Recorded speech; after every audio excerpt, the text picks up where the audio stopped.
Good morning. I want to welcome Mr. Barofsky, the Special Inspector General, for the Troubled Asset Relief Program, and thank him and his staff for his testimony today on the SIG TARP's new report to Congress just released Tuesday. The SIG TARP reports to Congress quarterly, and this is the second report. Like the first report issued February 6th, this report takes a strong but clear position against the aspects of the TARP program that the SIG TARP believes risk promoting fraud, waste, and abuse. Mr. Barofsky is a former prosecutor who does not shrink from telling it like it is. So the interest of the SIG TARP's mission is to make the best use of our taxpayers' dollars. The SIG TARP's reports distinguish themselves by thorough but very clear explanation of the TARP programs and the SIG TARP's audit and investigation strategy, as well as specific recommendations on steps Treasury should take to prevent waste, fraud, and abuse in the program. Regrettably, some of the key recommendations in this report reiterate critical recommendations in the first report, recommendations that would promote transparency and accountability and reduce the potential for fraud and misappropriation, but which Treasury has yet to adopt.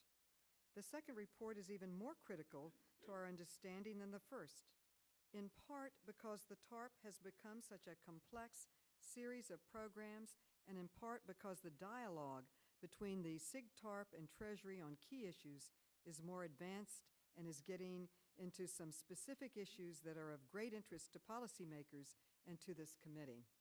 As a proponent of greater transparency of the program, I requested that the Federal Reserve release AIG counterparty information, and the disclosures were made last month. The SIG TARP is set to audit the payments to the AIG counterparties and investigate why it was deemed necessary to redeem these securities at full value. This is a key issue that lies at the heart of the AIG rescue. Why were the counterparties made whole at the expense of the taxpayer? Shouldn't they have had to share in the loss? The report repeats the recommendation of the first report that Treasury must require TARP recipients to report the use to which they put the TARP money. This recommendation echoes the concerns of legislation I have introduced with many of the members of this committee that would require Treasury to track the TARP funds, even using presently reported or public information. Treasury has not adopted this very important recommendation, but the work of the SIG TARP, including a survey they conducted of some 364 TARP recipients, shows that additional information can be provided. On a basic level, it's absolutely critical that we know where the money has gone and how it's been used. Reports that some banks getting TARP money have used it to buy banks in China and highways in Spain, or even to short stock of their competitors, these emphasize the need for us to know where the money has gone. Beyond that, we should be able to assess, looking at available data and performance measurements, whether or not these funds have been used effectively. However, these lessons are not always reflected in the new proposed programs, as this report notes. The PPIP has some inherent features that make it vulnerable to conflicts of interest. The government would be remiss in its duty if it were not to impose rigorous reporting and disclosure requirements on these managers and investors. I am concerned that Treasury Secretary Geithner, in his testimony Tuesday, headed in the opposite direction, saying that Treasury would exempt the PPIP participants from the executive compensation requirements of the TARP statute. The goals of transparency and accountability that guide the SIG TARP inform this new report and its recommendations. It is crucial not only to the success of the TARP, but to the recovery of our financial system and our economy that we pay very close attention. I look very much forward to your testimony and recognize the ranking member, Mr. Brady. Thank you, Chairman. I'm pleased to join with you in welcoming Inspector General Barofsky before the committee this morning.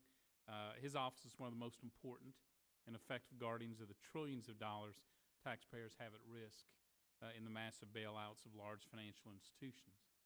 Unfortunately, as Kansas City Fed Reserve President Thomas Hennick testified earlier this week, these bailouts, as implemented, quote, risk of prolonging the crisis while increasing the cost, unquote.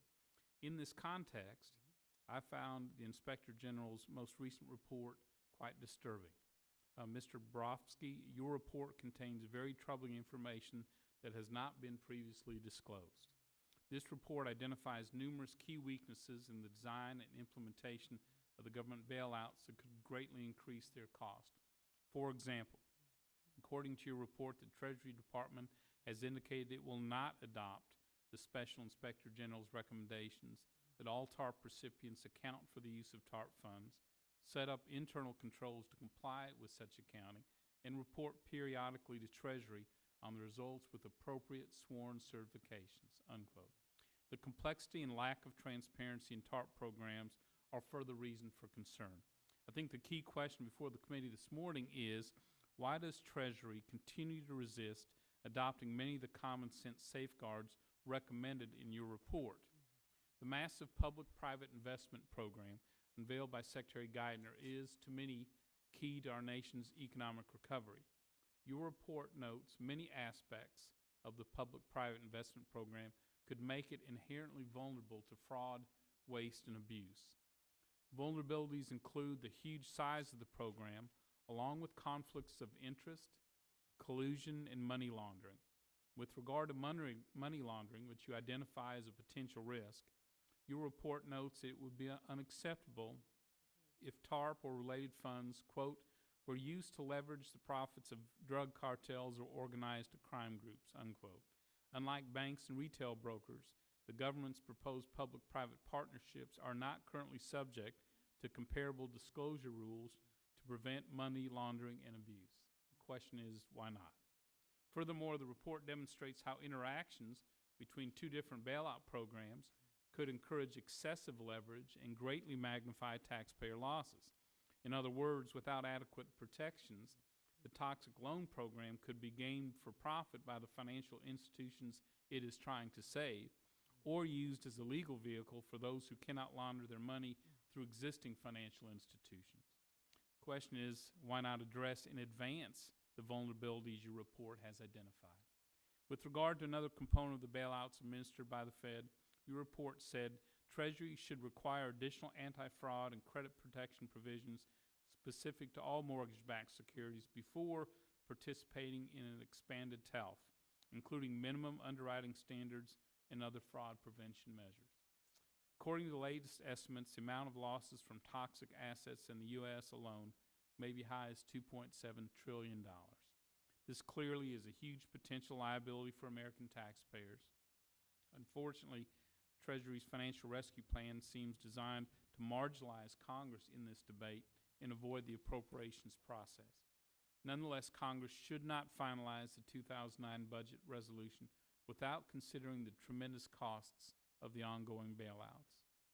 Economic research shows that the national debt following this financial crisis may increase by as much as $8.5 trillion in as few as 3 years.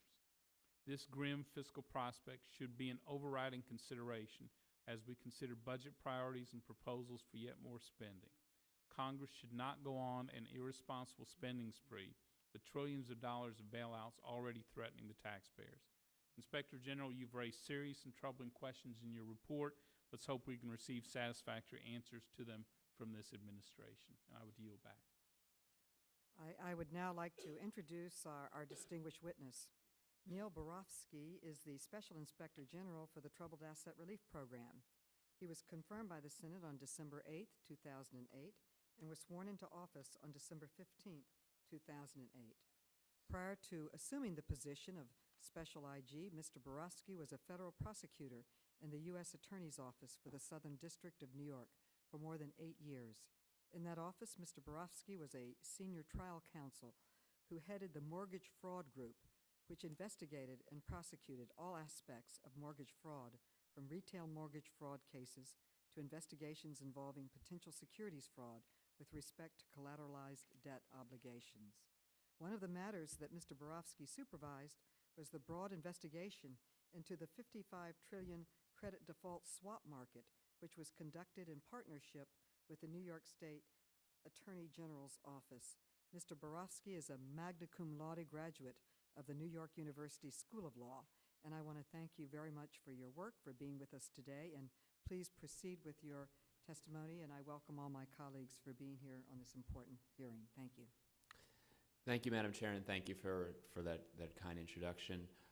It is a privilege to appear before you today and before this committee to discuss our quarterly report to Congress.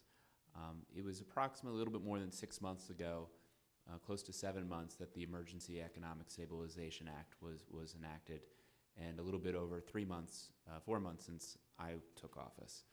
During that time period, the original concept of the bailout, designed to be a $700 billion program to buy up toxic assets from struggling financial institutions, has changed significantly.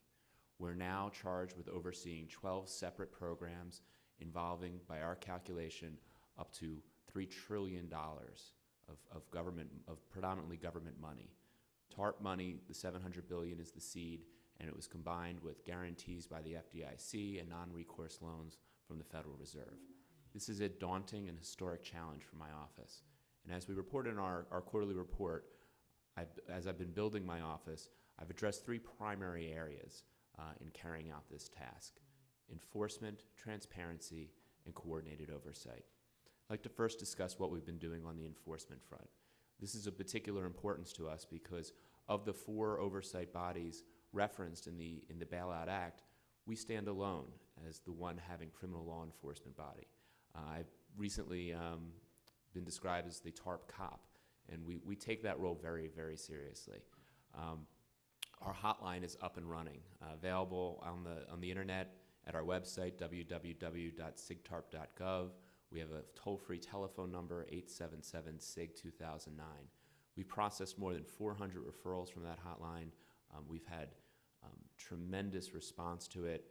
We've had, of our 21 ongoing criminal investigations, a third of them have come from the hotline, tips from whistleblowers, insiders, and victims of fraud.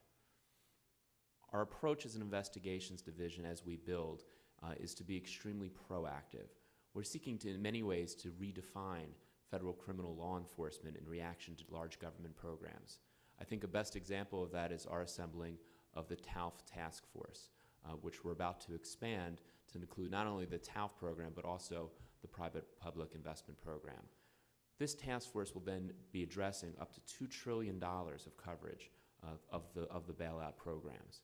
It includes us, of course, as well as 7 other law enforcement agencies, including the FBI, the SEC, the IRS, FinCEN, the IG for the Federal Reserve, the Postal Inspection Service, basically a who's who of white-collar criminal law enforcement. And what we're doing, the way that we're seeking to redefine the policing of these programs, is to put enforcement up front. Way too often in the past, there's been a large federal government program, then there's the fraud, then there's the law enforcement reaction. What we're trying to do is move that reaction up the chain, not only just before the actual fraud, but even in the formation of these programs. And what I mean by that is, as was referred in the introductions, in our quarterly report, we make specific recommendations about some of these programs that have not yet been rolled out in their entirety. Those recommendations came not just from our own study and analysis, but consulting with members of our task force. We're seeking to combine the collective resources, knowledge, and expertise of these fine federal law enforcement officers to help protect the program before they go out. And the second thing that we're doing through that is deterrence.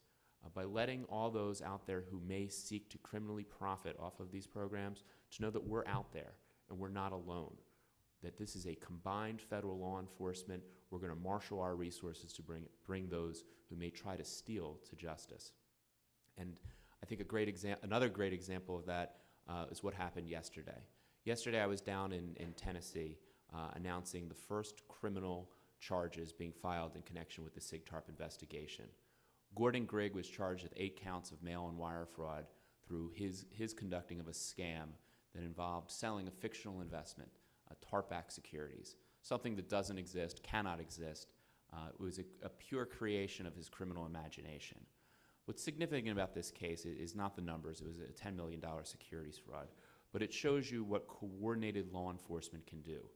We first learned of this case back in January when the SEC called us up and told us what was going on. They asked us for our assistance, and we helped shut the scan down, helping them get a temporary restraining order.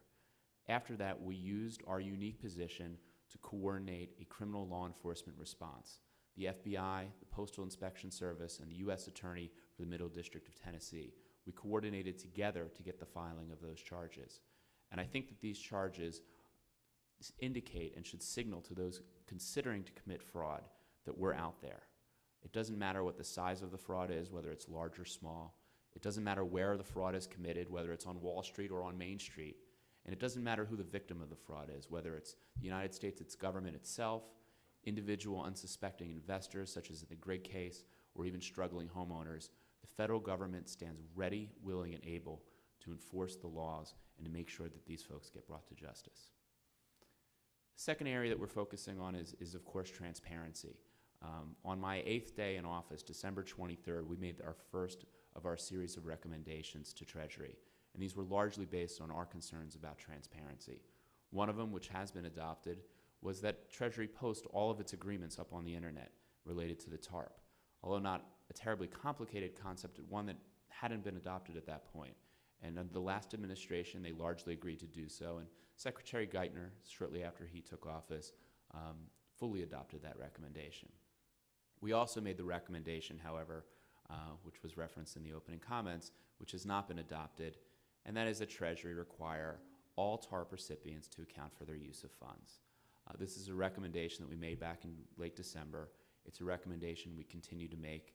It was referenced in our last report, and it's referenced in this report.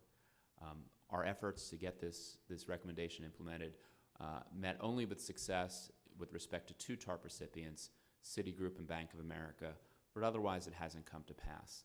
Even this week, when the final agreement was inked with AIG to provide AIG with another $30 billion of taxpayer money, once again, what we believe is basic concept of oversight, making the recipient account for the use of funds, was left out.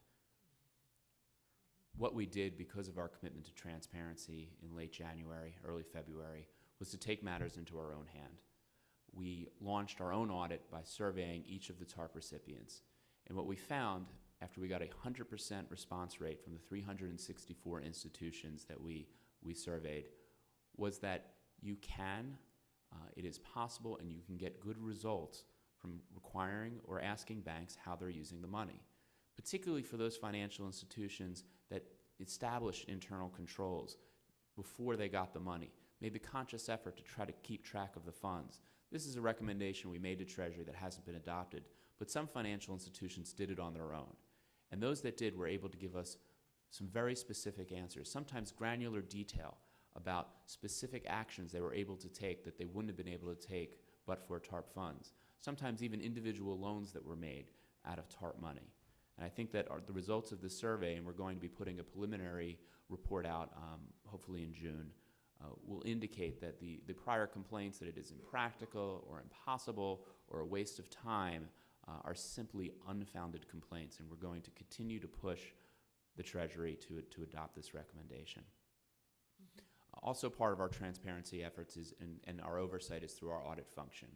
We currently have 6 audits pending.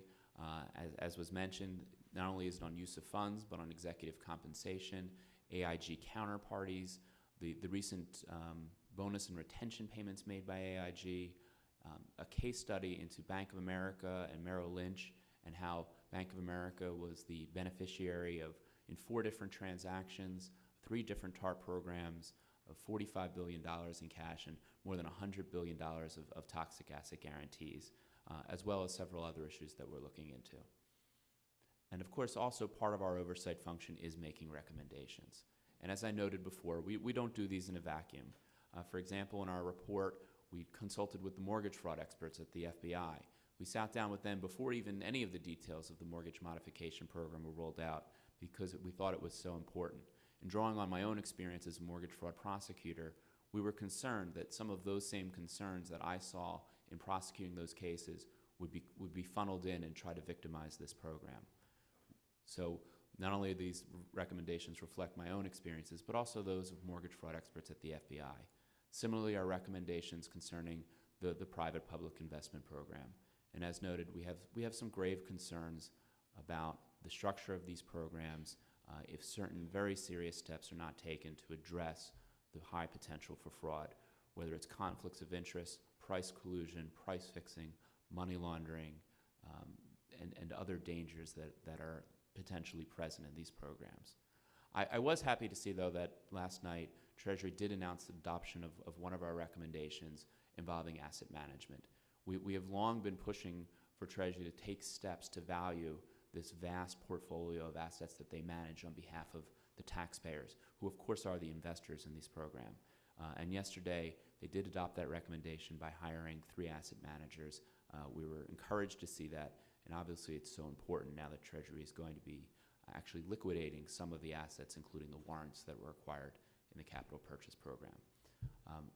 As I noted before, it is an honor and privilege to appear before you today to deliver my quarterly report to this committee, and I look forward to answering any questions that you may have. Thank you.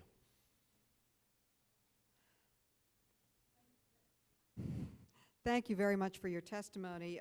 In your report, you express concern that the new PPIP is, and I quote, inherently vulnerable to fraud, waste, and abuse due to conflicts of interest among fund managers, the opportunities for collusion in the procedures, and money laundering opportunities. The report proposes a series of conflict of interest rules and disclosures and investor screening comparable to know your customer requirements to guard against these risks. Can you explain the dangers you envision in more detail? Yeah, if I may, if I can give an example, I think might be the best way to provide some detail to this. For conflicts of interest, for example, basically, the way that I'm going to use the legacy securities program as an example. This is where the program where $1 of private investment is going to be raised by a fund manager, and it's going to be matched with $1 from Treasury of equity, and then up to $2 more of lending. So the $1 is going to turn into $4 of buying power. And of course, it's not going to be $1, it's going to be $1 billion or $2 billion. But it's going to be 75% taxpayer money at risk. And the way the conflict of interest could work is that the funds that are going to qualify for this, by their very definition, by the nature of the prerequisites, will likely either have for themselves or be managing vast portfolio of these same very toxic assets they're going to go out and purchasing. And the design of the program is that the fund managers, in essence, set the new price for these securities. The theory behind the PPIP is that these markets are broken and that the prices that currently exist in the market are depressed or much lower than they would be if the market was functioning and normal.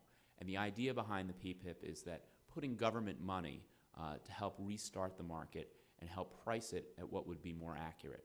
So a lot of discretion and, frankly, economic power is going to be given to this small number of fund managers. Now, the conflict of interest comes into play.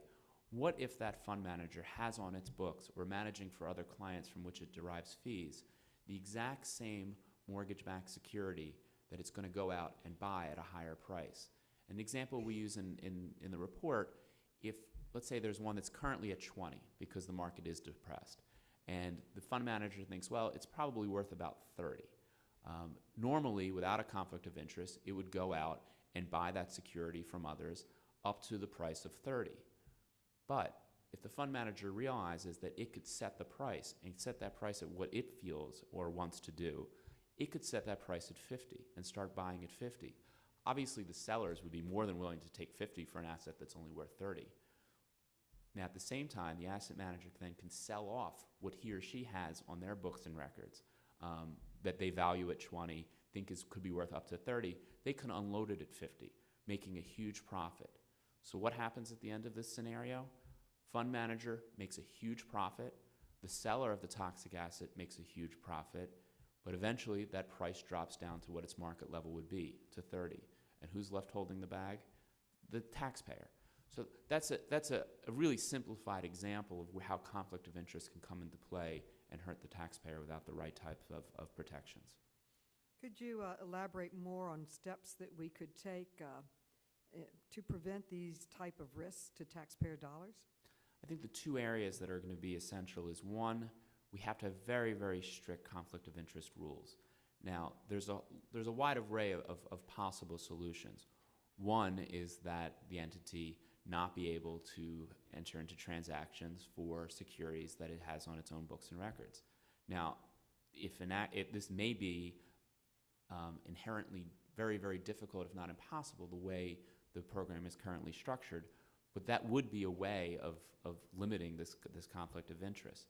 Alternatively, there has to be very, very strict walls, we believe, so that whoever's making these decisions for the fund manager isn't providing information to other parts of the company and isn't receiving information from other parts of the company.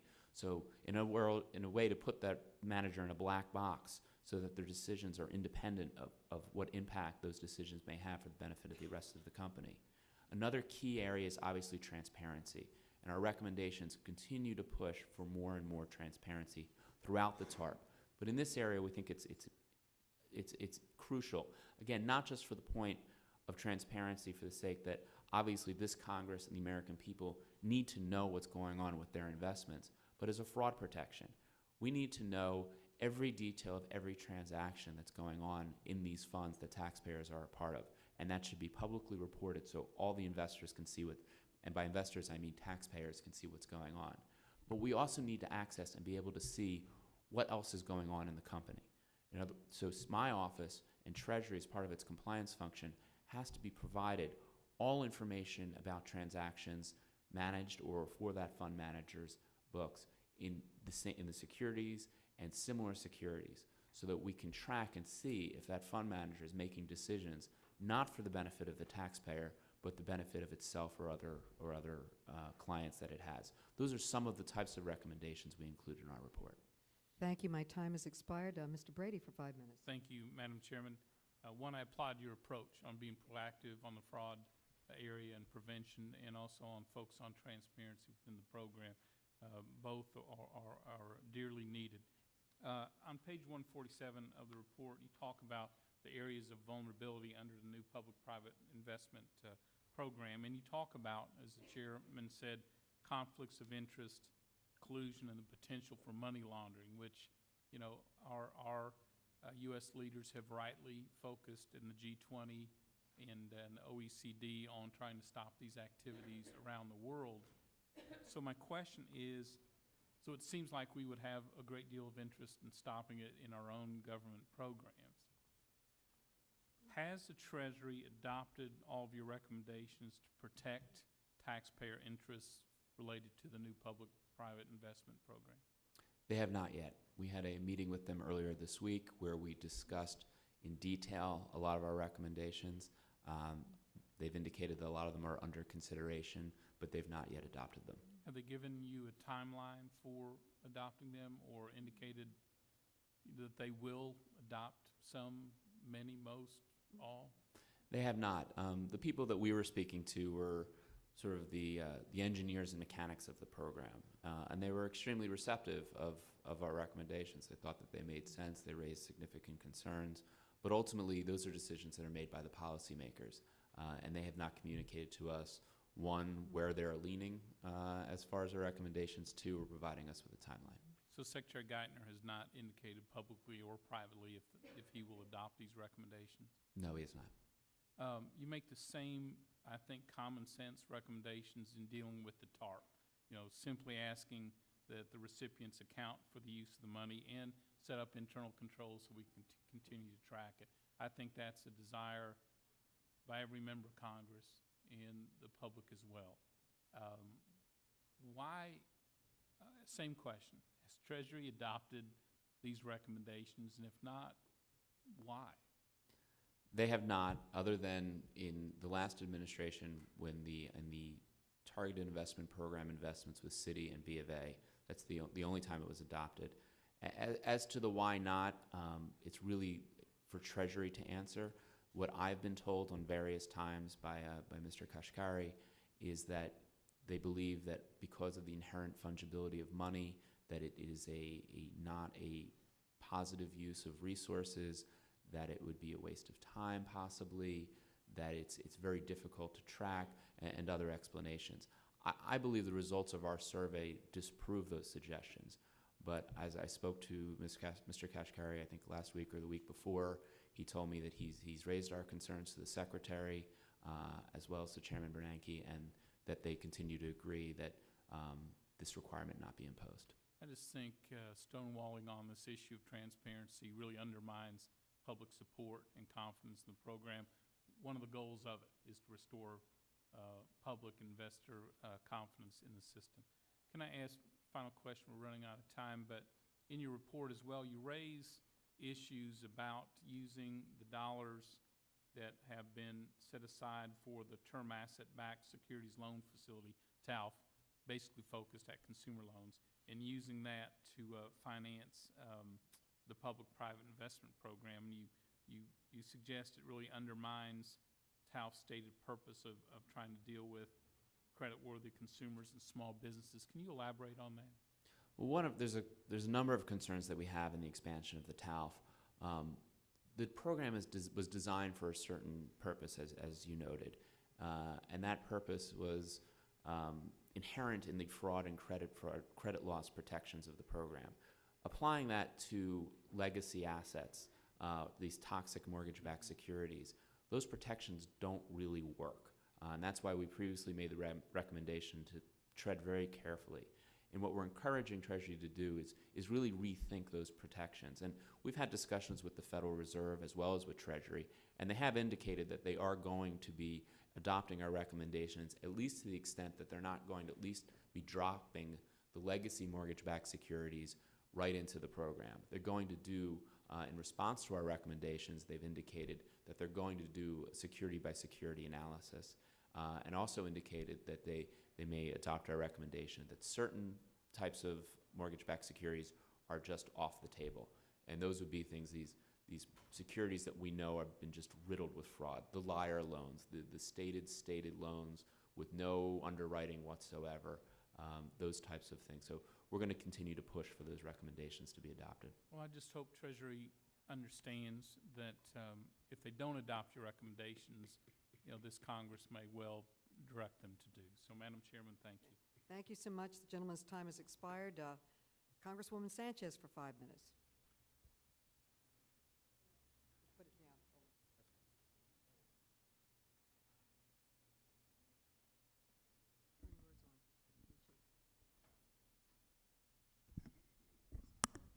on. Thank you, Madam Chair, and thank you, Mr.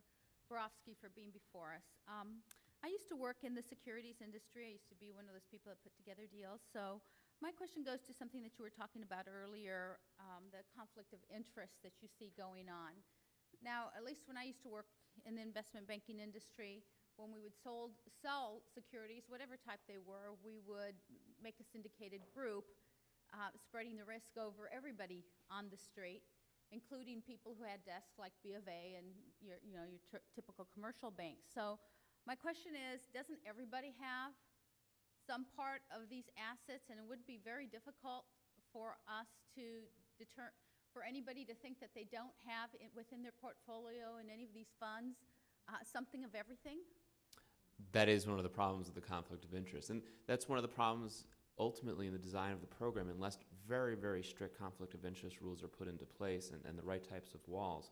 Because unlike in most times when a deal is being syndicated, here, by design, the fund manager who's going to be using the government assets is going to be setting a brand new price. So he's setting a price on what he's got already in his portfolio. I mean, it would be highly unlikely, in particular with these large mortgage-backed loans, which include so many different pieces of mortgages, that he wouldn't have something in his portfolio with respect to that. That is a huge danger in the program.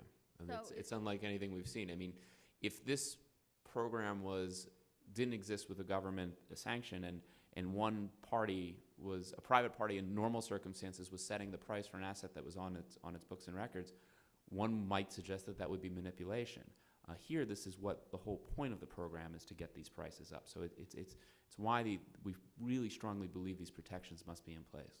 Yeah, I basically see like the taxpayers paying to go in and the taxpayers paying coming out too. I mean, it's a very difficult thing to adjust to. I have a question about what Secretary Geithner said yesterday in his testimony. He talked about there being an availability of about $135 billion left in the TARP funds. It showed his figures of your figure of $109.5 billion, but he also said that 25 billion of that would be from the monies that the banks are paying back by the end of the year. Now, when we did this TARP program, by the way, I didn't vote for it because I saw a lot of these problems inherent in it. We said that we wanted the taxpayers to be paid back. So now we have Secretary Geithner saying, well, when these monies are paid back, it's like a revolving fund, and we're going to be putting them back out again. Is that your interpretation of the program, or do you think it was a one-time appropriation? I think the legal analysis that I've seen, and I've seen it from Treasury as well as from it's been described to me by Treasury and as well as by GAO, is that for the principal amounts, if those come back, the Treasury has the ability to keep $700 billion out up and through the end of this year. That's when, under the legislation, when that authority sunsets unless it's expanded. For any of the interest payments, the profits, any of those types of things, that doesn't go back into the kitty. That actually goes directly to pay down the debt. But that is my understanding of the legal construct, that money that is paid back of principal can be reused by Treasury as part of the TARP, at least until the end of the year. Now, I've been reading a lot in the paper how some of these banks want to pay back the money, and a lot of insinuation has been to the sense that they want to be able to pay their directors and their executive compensation above the amounts that we have passed recently. Why do you think that some of these banks are so anxious to pay back those monies? I've been reading the same articles as you have, and I think that's certainly one of the concerns. I think for a lot of financial institutions, increased oversight. I think that from what I read, there's a fear that terms and conditions may change on them. I don't want to presume to get inside the mind of the chief executives of these financial institutions, but I certainly think that executive compensation restrictions must weigh on their decision making.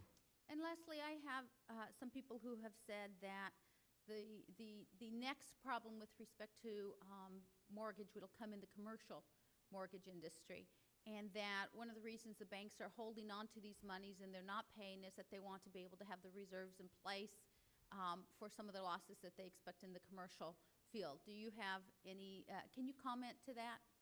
Well, I think we have seen, and again, our ultimate, or I should say our initial report on the use of funds survey that we had is going to come out within the next 2 months.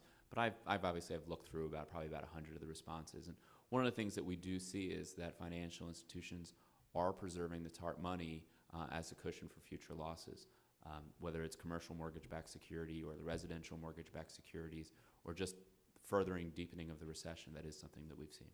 Thank you, Madam. Gentlelady's time has expired. Congressman Burgess for 5 minutes. Thank you, Madam Chair. And thank you for being here today. Madam Chair, I might ask unanimous consent that my opening statement be inserted into the record. Now, the report that we have, almost 20 criminal investigations underway in connection with the TARP facility for the financial sector, and the report says that these investigations involve possible public corruption, corporate stock and tax fraud, insider trading, and mortgage fraud. To the extent that you can do so in front of the committee today, could you provide us more background information and some specific detail surrounding those criminal investigations and what we might expect to see going forward? Well, as I noted before, one of them was Gordon Grigg, who was formally charged in an information in the Middle District of Tennessee yesterday on 8 counts of mail fraud and wire fraud involving defrauding individual investors by lying and saying that he had connections with the TARP program and was selling TARP-backed securities. That's an example of one of the smaller investigations we have ongoing.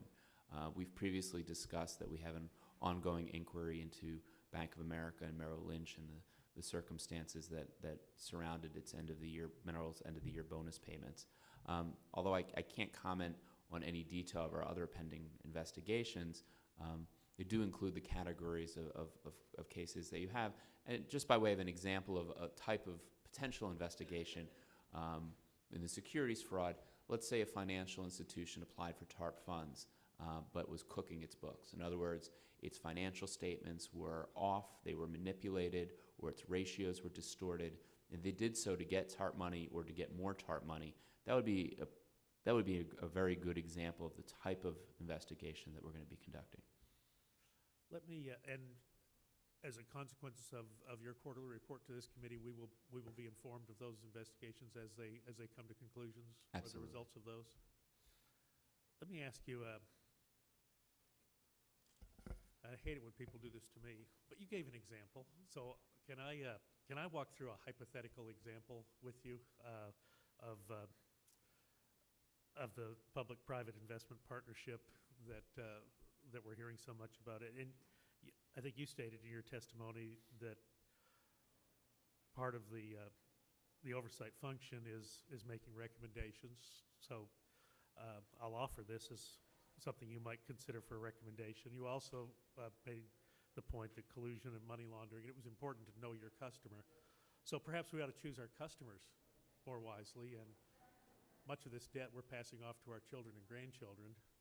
So actually, not original with me, American Solutions, the American Enterprise Institute have suggested that perhaps we make a TARP fund for students, if you will, so that the FDIC providing the debt-to-equity funding at a ratio of 6-to-1, Treasury providing 50% of the equity financing, and the investor is left with 7% of the initial cost. And the example then given, if two students near graduation have $70,000 in loans to pay off, that they sell their loans to each other. And each could then put down a down payment of $10,000, which would be borne half by the student and half by the TARP funding, and the remaining $60,000 would be guaranteed by the Federal Deposit Insurance Corporation. The result would be that they would have their student loans reduced significantly to a liability of $5,000, and in the end they could walk away from their $70,000 of debt with that $5,000, leaving the government or the taxpayer on the hook for covering it. I will admit that is a novel approach. What would you think of such a scenario? I think I may have a conflict of interest since I'm still carrying law school debt, and I'd love to participate in that program. So it might be unfair for me to comment on that. Well, and this is tongue-in-cheek, but this is what our constituents are telling us. This is what they're feeling. This program, it almost defies gravity, the way it's being approached. So, yeah, you have people back home asking, where's my bailout, or where's my Treasury-backed security, or where's my funding for, or where's my bailout on my student loan? It just underscores the enormity of the task that is in front of us and certainly in front of you. I think we are very fortunate to have someone of your caliber who is on top of this, and certainly am grateful for the time that you've given us this morning. I wish you every success in bringing these cases forward and bringing them to light, and successful prosecutions where those are necessary. Thank you, Madam Chairman. I'll yield back the balance of my time. Thank you. I thank the gentleman, and in order of appearance to the committee, the chair now yields 5 minutes to Representative Snyder.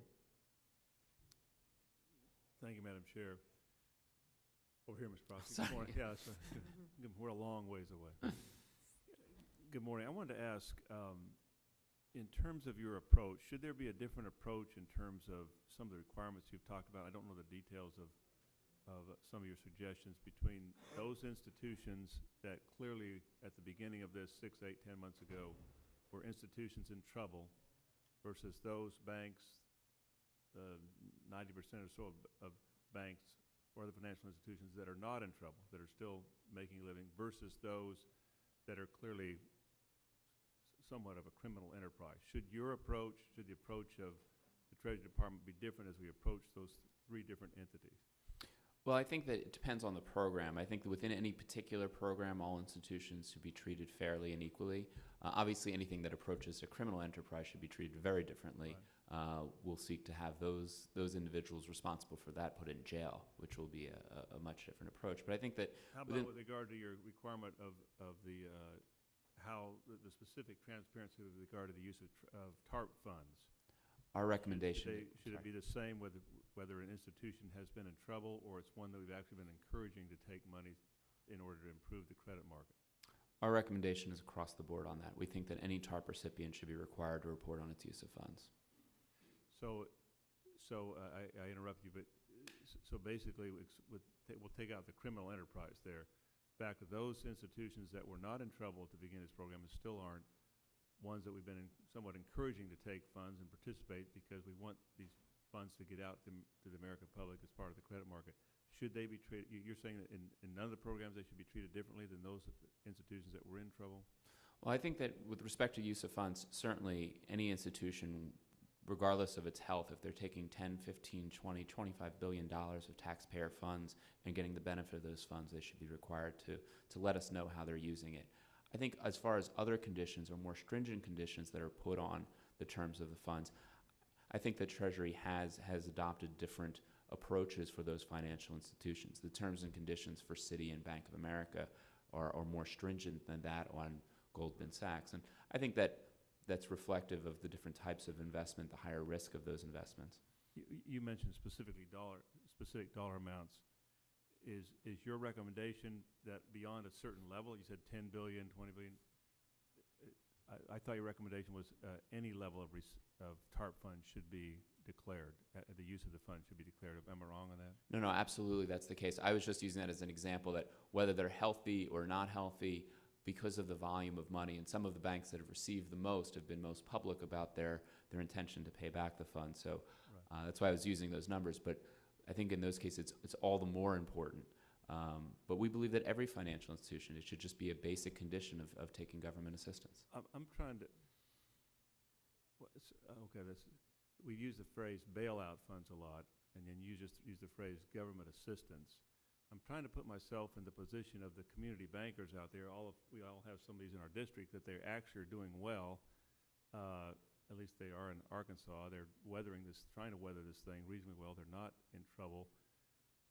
I think their view is that they thought they were initially, early on, kind of helping things out. It was a chance for them to make some money. It was a chance for them to make some more loans. At the same time, expand the credit market.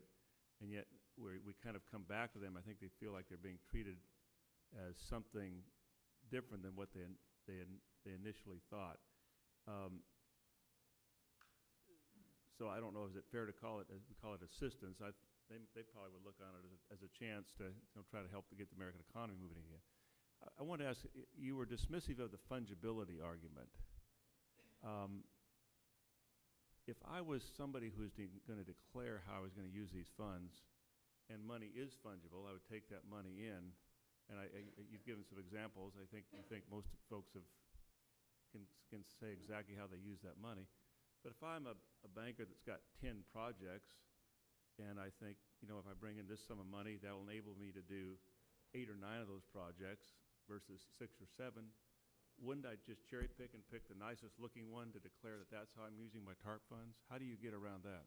Well, to be clear, there's no question that money is fungible, and we're not suggesting otherwise. But I think that when we heard this and similar arguments when we were first announcing our survey, when we did our survey, we asked for the banks not just the blanket question of how did you use the money, but we asked them to make specific reference to issues like, how did you plan to use the money? Our belief is that most financial institutions, responsible financial institutions, have budgets and plans. And when they're acquiring a large and significant amount of capital, they make a plan. So in your example, they may say, okay, we have these 9 projects on the shelf. We're going to do these 6. And then there's going to be some internal planning, emails, internal memoranda, but for formal budgets that it's going to say, well, if we get this money, we're going to also be able to do these other 3 that have been sitting on the shelf. And if they then, in fact, do those other 3, notwithstanding the unarguable fungibility of money, you can track that use of funds because those are 3 projects that wouldn't have gotten done other than the infusion of government capital. And I do agree with your comment before. For assistance is another word. It's one of the words that's used in the statute, which is probably why I use it. But for a lot of these, this was just an investment from the government. So I don't in any way argue with your earlier characterization. One final comment. If we are 8 or 9 projects there, and you're going to have them declare the one that they say this is the TARP funds, now that we're an investor in that bank, the taxpayer's an investment, we want all 6, 8, 9, 10 of those projects to work well, do we not? We certainly are hopeful that the banks perform well so they can repay the money. Thank you. Thank you. Senator Casey for 5 minutes. Thank you very much, Madam Chair, and I want to thank you for inviting the senators to come over to this side of the Capitol. We're grateful to be here. We don't get over here enough. Sir, thank you for your service to the country and for your prior service as a prosecutor. I think it's important to reiterate the real cornerstone or foundation of your work in this capacity. I was an elected state auditor, and in that capacity, the foundation of the work that I was charged with doing, and I think it's very similar to what you're doing and what you've worked hard at doing, is that you have to be independent. No matter who the president is, no matter who's in Congress, no matter who's in the administration, you have to maintain that independence. And I appreciate and commend the work that you've done already to have that kind of independence and objectivity as you pursue these difficult issues. And our job here is not just to talk about or react to your reports. Our job is to make sure that you have all the resources that you need, whether it's money or personnel, whatever it takes. We have to make sure that you have those resources. So the first question I have is, just in terms of personnel, and I know people are in the midst of a tough economy. People don't like to talk about hiring more people, but I'm a great believer that the human resources you have is commensurate with the result you get, especially as a prosecutor or an investigator or an auditor. So the first question I have is, do you have the resources you need in terms of personnel, in terms of technology, and other resources to do the job you have to do? We currently have 37 people on staff. We're building to 150 is what our target is for us to be efficient, not too big, not too small, but be able to do this task that's assigned to us. This Congress unanimously passed, both houses, a bill that's going to give us some enhanced hiring flexibility. I look forward to that hopefully being signed this week, and that's going to help us as we build towards that goal. We have a pending request to OPM, the Office of Personnel Management of the White House, to give us some other flexibilities, some direct hire flexibilities. And I'm confident if we get those flexibilities, we're going to be able to build and get the right people to make sure that we can carry out this task. As far as resources is concerned, the original bill provided us with $50 million. We think that's certainly going to get us through this year and through a good chunk of next year. We are obviously, since we're going to be around for more than 2 years, I think that's inevitable. We are going to need additional resources. I know that there's a pending amendment in the Senate on a bill that I think Senator Boxer was going to introduce this morning, which would give us some additional funding, which would, I think, certainly take us through fiscal year 2010. And when we run short, we'll be back and let you know for sure. Great. And one last question. When I look at what was set forth as the purposes for the Emergency Economic Stabilization Act, an act that I voted for, and I thought it was the right thing to do, but we got to make sure that act works. But the underlying purposes set forth there talk about protecting home values and college funds and retirement accounts and life savings. That's number one. Number two, preserving home ownership and promoting jobs. Number three, promoting overall returns to the taxpayers. And finally, provides public accountability. And we all understand this from our states and our districts across the country. When people call in, they're frustrated at least at two levels, and beyond frustrated, frankly angry. One is they see layer upon layer of legislation and public initiative, and they don't see the results. They don't think that credit is flowing. They don't see any significant positive effect on their lives. That's one area of frustration. The other area is lack of accountability. And I know you talked at length before, and I don't want to reiterate it, but I want to get your sense of why this is happening.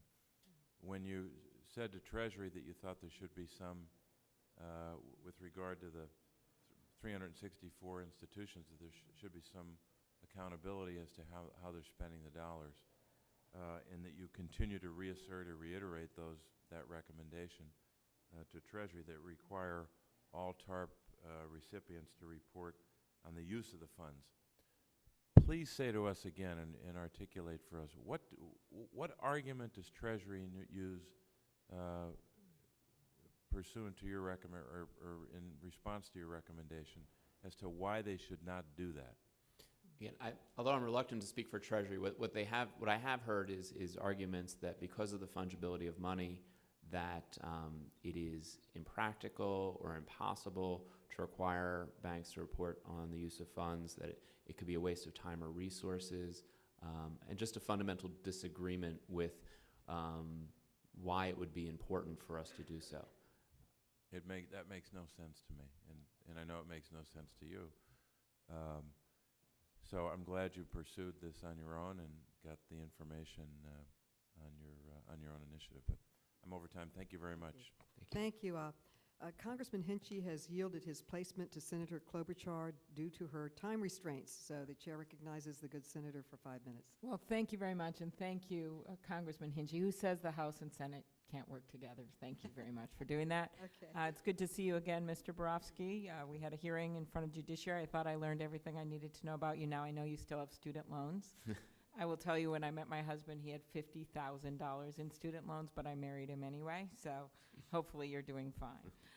I wanted to talk, I have to get back to the Senate on our Fraud Enforcement Recovery Act, which I know you support and is very important to add some funds to help you out. You were talking to Senator Casey about your goal of reaching that 150 employees. When do you think you will reach that goal? A lot of that's going to depend on if once we have all of our hiring authority and we get this direct hire authority from OPM, we're building to that. I'd love to have it by the end of this year. That's our goal. Because you and I discussed this kind of perfect storm the Justice Department is facing, and you're facing, with more money going out there means more potential for fraud and corruption, which you know about. You also have the issue of more white-collar crime that is either starting up or actually has been going on, in the case of Bernie Madoff, for years, that is being discovered because of the tough economic times. And along the line of Bernie Madoff, which I know we talked about in the Judiciary Committee, how that tip had come in and was disregarded from a whistleblower. And I know that you and the Justice Department are very focused on doing a better job of handling these whistleblower tips. With your line, I'll give you a little picture, 877 SIG 2009, is that correct? That is correct. And I've read since actually the Judiciary Committee hearing, you've had hundreds of tips come in. Could you talk about, the argument before was it's just too hard, there's too many tips, we can't figure them out. What triage process are you going through, and how is that working? From day one, and I really have to credit my chief of investigations, he was, from the day that I hired him, he was pushing the importance of a hotline, and he always thought that it was going to be one of the most important functions of his investigative division. And one of the things we did is we hired a really capable attorney from another IG's office, attorney investigator, and someone fairly senior, and we put her in charge of the hotline. So we took one of our best people that we have, and we gave this very important responsibility to her, and then we're supplying her with the right support. We're not a large office yet. We're not even close to our capacity, but we made sure that we have the necessary resources and support so that she can follow up, and the people that are working under her can follow up on every single inquiry. We take everyone seriously, and as I noted before, a third of our current criminal investigations are resulting from that hotline. It is Unbelievable. It is a wonderful source. I also think for victims as well as whistleblowers, I also think it also is a sort of another benefit. It gives people an opportunity to vent sometimes. I wouldn't advertise it that way, Mr. Brown. We know what it's like when people call to vent, but it is. It's a way for them to talk to you and get their views known. So. But sometimes we get good ideas. For example, very early on, the hotline was my office phone number. I would just pick it up. I like that hands-on approach, Mr. Barofsky. But one of the calls that I received was from a gentleman who was very upset, who lived up in Massachusetts, saying how upset he was that it was the time when Citi had announced that they were going to be paying $50 million for a new plane. And one of the things he said, he says, "I'm so tired. How come these banks are saying they can't account for how they're using the money, but they can say with 100% certainty that that $50 million didn't come from TARP funds?" And that's just one of those thoughts that, it's a good argument, and it sort of helped, inspire us to move towards our use of funds survey. Very good. That's good. And just to end with that, the use of the funds, and you talked about how it's on the website now and people can trace it. And for people that maybe don't have the time to go on, what's your website again where they can? www.SIGTARP.gov. Right, that's for the tips. And then is it financialstability.gov? Well, that's not ours. That's Treasury's website. Okay, so anyway, for people that don't have the time to wade through all that, just what is your just summary of where this money's being spent, so the American people know that it's just not all these bonuses and all the scandals that come up. Where's the money being spent? Well, for us, it's a little bit early for us to be able to report on our survey results. We expect to have something out there in hopefully early to middle June, which will give that information. The Treasury website, as you noted, does track what the banks are reporting on their lending activities. That is, as their lending goes up and down, sort of the impact of the TARP funds. And of course, if anyone wants to learn more about our programs, going to our website and pulling down on the reports page, you get a copy of our reports. And one of the things that we really try to do with these reports is so that the taxpayers, who are of course the investors in all these programs, we try to write these in Main Street terms so that they can go and understand and see exactly what's going on with their money. Will it show like a specific project that the money's being lended to and things like that? Not on our website, no. Uh-huh. So where will they be able to find that out? Is that on the Treasury website? I don't Or does it just show that it's going to lending? Is that what it does? The only monitoring the Treasury is doing is requiring them to report on what their lending levels are at certain categories, and whether they go up or down from month to month. But it doesn't really have anything to do with tracking the use of TARP funds. But it shows lending versus, say, bonuses? Just says lending. Okay. all All right. Thank you very Gentlewoman's much. time has Thank you again, expired. Congressman Hinchey. Thank you. Congressman Hinchey is recognized for 5 minutes. Thank you very much, Madam Chairman, for doing this hearing. I think it's very, very interesting. And Mr. Barofsky, I want to express to you my deep appreciation. I think it was a very wise move to bring you into this particular area of responsibility. I think you're doing a very good job, and I think all of us who are focused on this really appreciate what you're doing.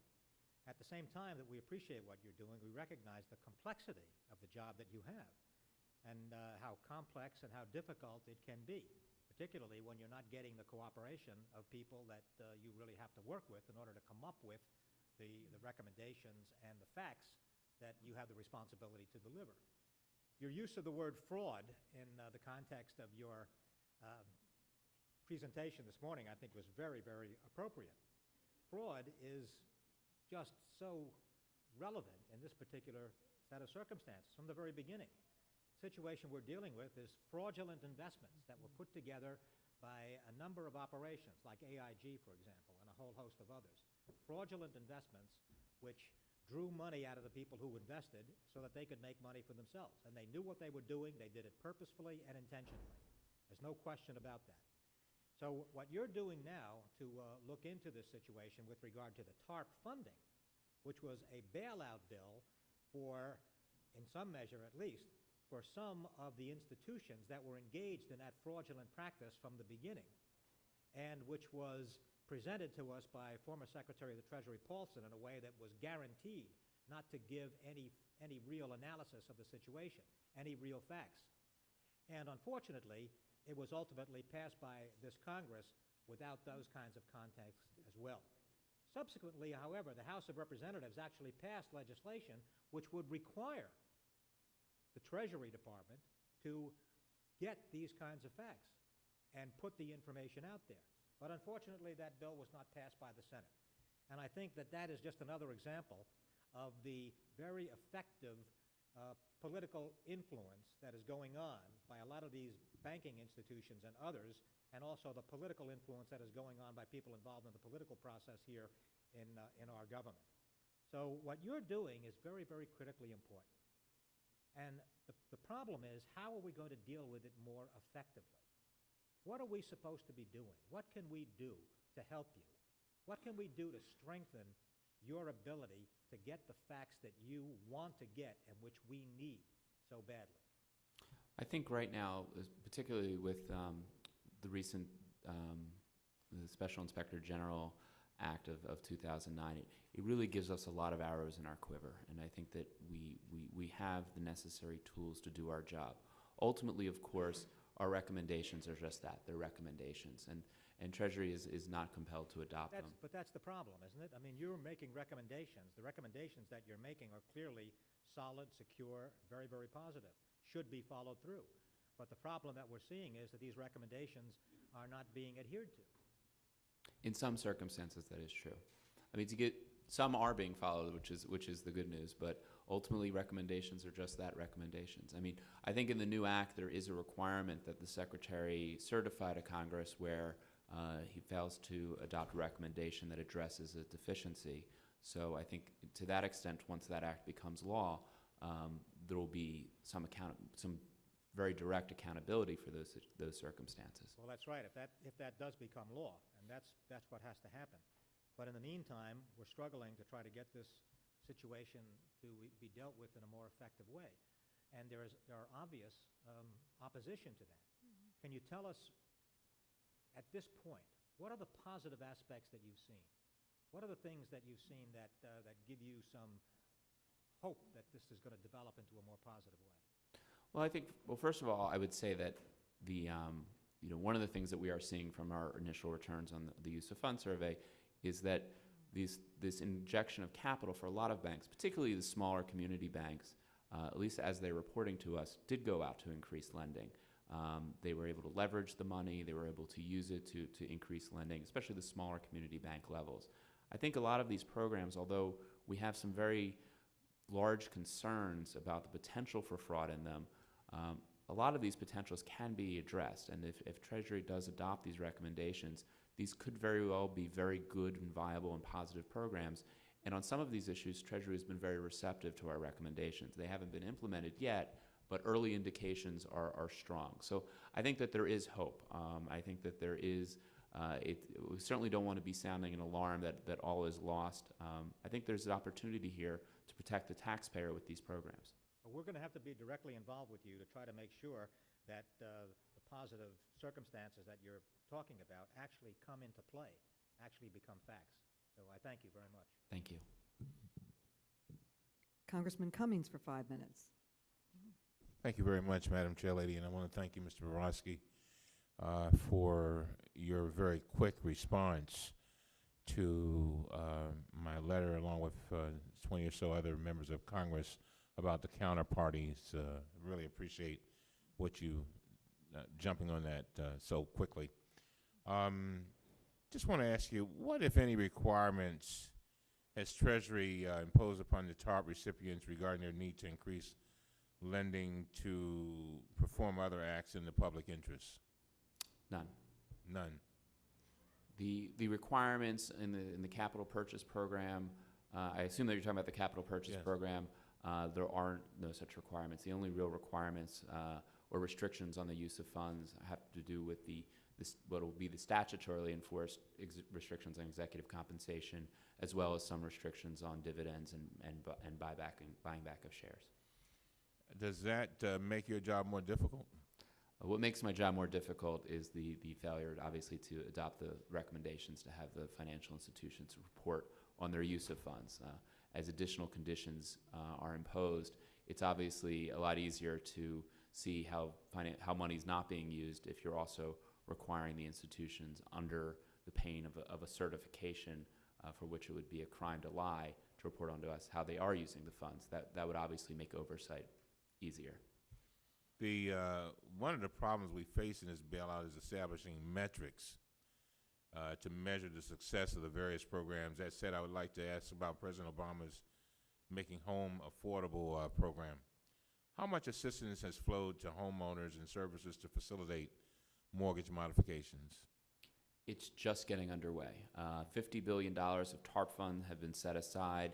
Additional $25 billion from HERA has been set aside. I think they've signed contracts now with servicers for that would be up to about $13 billion. Money has not flown out yet under the mortgage modification program, but steps are in place. And I should say that is, if I can go back to my other answer, sure. There are requirements in the Citi and Bank of America agreements that they do implement mortgage modification plans. So that is an example. We're using contract outside of the capital purchase program where Treasury is compelling those institutions to do some things for the public good. And I don't know whether you're the appropriate person to ask this question, but how soon do you see that happening? Because one of the things that's happening in my district, we have a person who actually deals with foreclosures. That's all she does, trying to prevent foreclosures.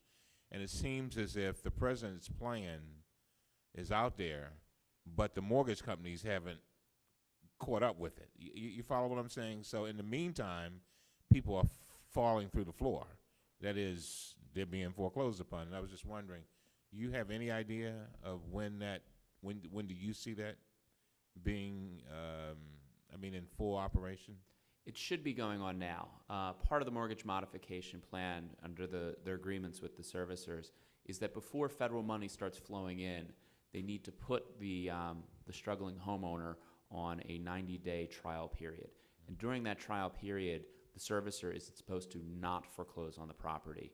And during that trial period, the individual homeowner should be making payments only at the level of what the reduced mortgage would be once it's modified. So that type of relief should be happening now. One of the things that we're doing as part of our investigations is to make sure that that's what's happening, that the servicers are abiding by their rules, that they're not foreclosing, and we're working obviously with Treasury and their agents to make sure that that happens. So if I have, as I know I have, folks dealing with my constituents who are not doing what you just said, how should I address that? Send that information to you? Yes, the first thing they should do is they should contact their servicers, and if they qualify, the servicers should be putting them into the modification plan. If they don't qualify, they should be directed to other forms of federal assistance. If they are inside of a servicer agrees to modify the mortgage pursuant to President Obama's plan, and they're still getting foreclosed upon, or they're being charged a fee in a no-fee program, then they're the victims of fraud, and they should contact our office. Finally, some have argued that even though the mortgage modifications may reduce interest rates for homeowners, the outstanding principal remains unchanged, and homeowners tend to remain underwater. Without a change in refinancing criteria, the interest rate reductions may only be forestalling rather than preventing default. Do you think a change in refinancing criteria is required? That's sort of a policy level criteria that I'd be reluctant to offer an opinion without doing a more comprehensive study. Thank you, Madam Chair. Thank you very much for your insightful questions, as always. Mr. Barofsky, there have been suggestions that a significant number of CDOs were grounded in fraud or misrepresentation by the entities that were the sponsors of these transactions. As a consequence, the investors in the CDOs and in related credit default swaps have suffered substantial losses. Now taxpayer money is being used in essence to bail out the originators, investors, and counterparties to these transactions. What programs are being considered by your department to recover taxpayer dollars from those persons and entities that engaged in fraud, misrepresentation, or other wrongdoing, which induced investors and others to participate in fraudulent transactions for which the taxpayers are now footing the bill? We're going to be working closely with the Department of Justice. They, of course, have their civil enforcement as well as asset forfeiture abilities using the court system. And we're forging a close relationship with the Department of Justice here in D.C. as well as individual U.S. attorneys' offices. And when we find the type of conduct that you're describing, we're going to work with the Department of Justice as our partner to try to reclaim that money. Have you found any of these cases? Have you initiated any cases such as this now in your department, as was described? I don't want to comment on that too detailed because I'm reluctant to discuss too much the details of pending investigations. Well, I think one of the problems is that there's a statute of limitations running. And by the time you get around to it, the statute of limitations may have expired. So your comment on that?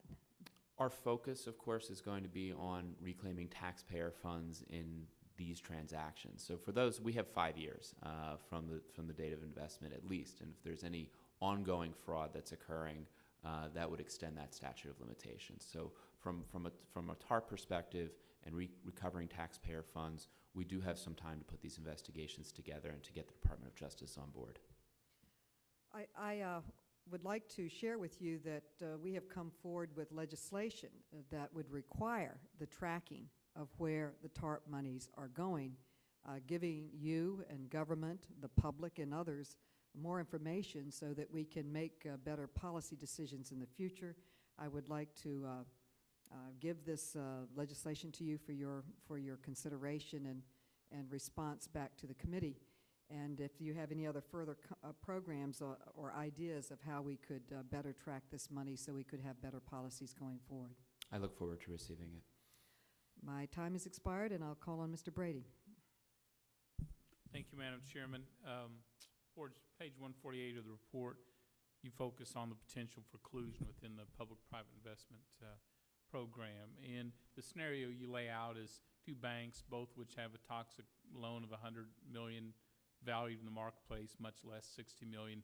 So basically, they buy each other's toxic loan at a higher price than that, put up a small amount of money. Treasury matches that in equity. FDIC gives them a loan, for $60 million, more really than the value of it itself. In that case, both banks book a profit on the sales, and they have now transferred 92% of the risk to the taxpayer, yet the toxic loans still stay within the system, which is great if you're at the bank or a shareholder, bad if you're the taxpayer trying to eventually end up with the cost. What changes should be made in this bad loan program to prevent this type? In your scenario, you even talk about kickbacks, more complicated collusion. I'm just using the simple example you used in your report. What changes need to be made to prevent things like that from occurring? A number are possible. The list is probably a lot longer than just some of the possible ones I'd like to go through. Transparency, I keep coming back to that. It is vital for us to be able to mine the data for these institutions, to be able to keep track and be able to look not just at the transactions that apply to that particular transaction, but to look at other transactions, to be able to, and similar, to see what's going on. Our ability to seek through some of these, look through some of the corporate shells to know who the players are, so we can run them through databases and see if there are bad players out there, players who've had prior regulatory problems, to try to identify the bad players. That's very important. Making sure that the funds are applying strict KYC and giving Treasury the ability to look through and run its own tests. Those are just some of the examples of where we could help deter as well as detect. And that's really an important part of it. If you increase transparency, not only does it make it easier to detect, but if the players know that bright sunlight is shining down on them, it's a lot harder to do this type of collusion. And of course, we're going to keep pushing our hotline. Insiders who know about this, who can tip us off, will also help us be able to detect those committing these frauds. Good. Can I ask you sort of, more of a personal belief? Having now dug into, the use of these dollars, the complex programs that have sort of been morphed and welded together, and then your background prosecuting with credit debit swaps and complicated financial instruments. Given the complexity, do you think lawmakers, in how deep and wide all of this financial crisis was interwoven, do you think lawmakers up here really understand all the intricate issues that arrived, that created the point of our financial collapse? And do you think, I know Mr. Burgess has introduced sort of a 9/11 commission, but on the financial crisis, so we can sort of move away from the narrative and the spin and really go through and identify all the complex decisions and financial models and everything that led to a global financial collapse. From your background, do you think it would be helpful to have that type of detail as we move forward on trying to prevent, as you were trying to within the bailout funds, trying to prevent this ourselves in the future? I think it's vital for us to understand how we got here. A lot of absolutely vital, because otherwise we will repeat our prior mistakes. It's inevitable. One of the things that we try to do very much in these reports is, as I mentioned before, is to at least unlock the riddle of what's currently happening with these 12 different programs, and try to explain them in ways that the members of Congress, as well as the American public, the media, can really understand exactly what's going on now. But I think looking back and seeing how we got there will be vitally important for policymakers, for lawmakers, for the administration to get a good comprehensive understanding of why we're here. Well, I do too. I just think it's important we move away from the spin zone, really get into the intricacies, and I think would help provide us all an independent view of how we got here and independent recommendations on how we stop it from occurring again. So, look, thank you for the work you're doing. Please let this committee and lawmakers know what other resources you need or how we can help. I think you're exactly on the right track. Thank you, Madam Chairman. Thank you, Madam Chairman. There's a very interesting story on the Wall Street Journal today about how Bank of America bought Merrill Lynch and how that purchase of Merrill Lynch triggered the situation where they needed a big bailout and they needed substantial amounts of money from TARP. And in the context of the examination of that situation recently, it was revealed that Secretary Paulson and Ben Bernanke, the head of the Federal Reserve, had pressured the Bank of America not to reveal what they were doing with regard to the purchase of Merrill Lynch, why they were doing it, how they were doing it, and didn't they realize that that was going to cause them some problems and get them into a situation where they needed a TARP bailout. But they were told not to say anything, as I just said, by those two very powerful individuals. Have you looked into this situation yet? Have you had an opportunity to look into it yet? And if so, can you tell us what you believe the circumstances are? Yes, we are looking into that situation. The article that you're talking about was testimony taken up in New York of Chairman Ken Lewis. I was actually there during that testimony. It's part of, we have our own investigation as well as an audit into these circumstances. I would say that, you know, we're going to be putting out an audit product that really details all of the circumstances. But I would caution anyone from leaping to too many conclusions about what Secretary Paulson or Chairman Bernanke said until we've looked at all of the facts and reported on them. I think that the conclusion that one may draw that it's black and white, that there was an order from the United States government not to disclose this information, I don't think it's as crystal clear as may be suggested in that article, but that's something that we're going to do. We're going to present all of the sides of those conversations in our audit report, and it's also part of an ongoing investigation that we have. So we will bring those answers, but we're well aware of the circumstances and situation that you described. Well, I'm very happy to hear that you're looking into this, and I hope that you're going to do it in a very effective way, a very thorough way. Now, I know there's going to be some restrictions on you, and there's going to be some lack of cooperation with you with regard to this particular set of circumstances, as there are in a whole array of circumstances, a lack of cooperation, a lack of providing the information that you need. Is that going to be a problem for you as this moves forward? I don't think so. We haven't encountered any restrictions. I know that there are certain things that it's reported in that article that the State Attorney General access to certain things that he couldn't get. We can get the access to that because of our situation as the federal oversight body overseeing the bailout. And to date, everyone has been very cooperative in providing us with information and giving us access to necessary interviews. And I'm assuming that's going to continue. And I will certainly, as I'm required by statute, I will certainly let Congress know if there's any resistance or pushback. Well, I hope you're right, and we're going to look forward to the results of your investigation. We know from the basis of our own experience here with regard to hearings that we've had with the Treasury Department and with the Federal Reserve, how they have been reluctant to be candid about the economic circumstances that we were facing back in 2008 in the context of a recession which began clearly as early as December of 2007. Nevertheless, they continued over and over to say that there were no economic problems that we were facing. There was nothing big to worry about.